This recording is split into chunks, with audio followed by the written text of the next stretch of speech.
ইয়াদিয়া GT60 1000 kilometre ব্যবহারের review.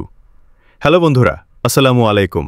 স্বাগতম জানাচ্ছি আমার ইয়াদিয়া GT60 ইলেকট্রিক স্কুটারের 1000 কিলোমিটারে আমার অভিজ্ঞতা কেমন ছিল, এর ভালো দিক এবং মন্দ দিকগুলো কি কি।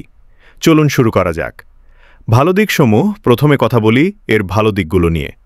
আর ইয়াদিয়া GT60 এর সবচেয়ে বড় প্লাস পয়েন্ট হলো এর মাইলেজ। আমি পিলিয়ন ছাড়া একা চালিয়ে প্রতি চার্জে 110 কিলোমিটারের বেশি মাইলেজ পেয়েছি, আর পিলিয়ন সহ দুইজন চালালে এটি আরামসে 95 থেকে 100 কিলোমিটারের বেশি মাইলেজ পেয়েছি। 100 কিলোমিটার চলে যায়, যা সত্যিই দুর্দান্ত। এরপর আসি এর ব্রেকিং সিস্টেমে।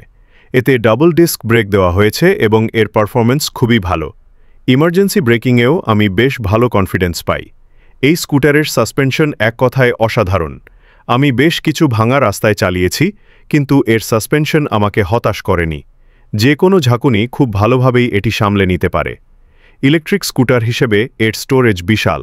সিটের নিচে এতটা জায়গা আছে যে একটি হেলমেট, চার্জার এবং অন্যান্য প্রয়োজনীয় জিনিসপত্র খুব সহজেই রাখা যায়।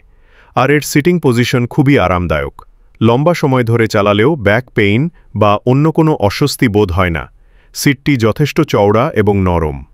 লুকের কথা যদি বলি, ইয়াদিয়া GT60 দেখতে খুবই আকর্ষণীয় এবং প্রিমিয়াম। রাস্তায় চালালে অনেকেই এর ডিজাইন এবং লুকের প্রশংসা করে। সিটি রাইডের জন্য এর টপ স্পিড আমার কাছে যথেষ্ট মনে হয়েছে। স্পোর্টস মোডে এটি প্রতি ঘন্টায় 70 কিলোমিটার পর্যন্ত স্পিড তুলতে পারে, যা শহরে চালানোর জন্য যথেষ্টর চেয়েও বেশি। সবশেষে বলবো এর লাইট নিয়ে। রাতের বেলা এর হেডলাইটের আলো অসাধারণ। রাস্তা দেখার জন্য যথেষ্টর চেয়ে বেশি আলো দেয়। মন্দ দিকসমূহ, বাট পয়েন্টস, সব কিছুরই ভালো মন্দ থাকে।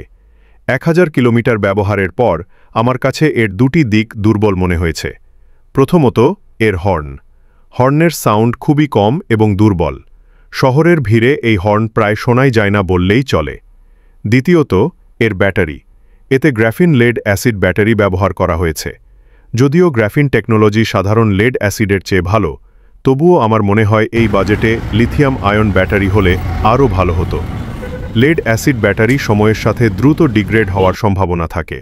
যদিও 1000 কিলোমিটারে আমি কোনো সমস্যা পাইনি, তবে ভবিষ্যতে কি হয় সেটা দেখার বিষয়। উপসংহার তো এই ছিল ইয়াদিয়া GT60 নিয়ে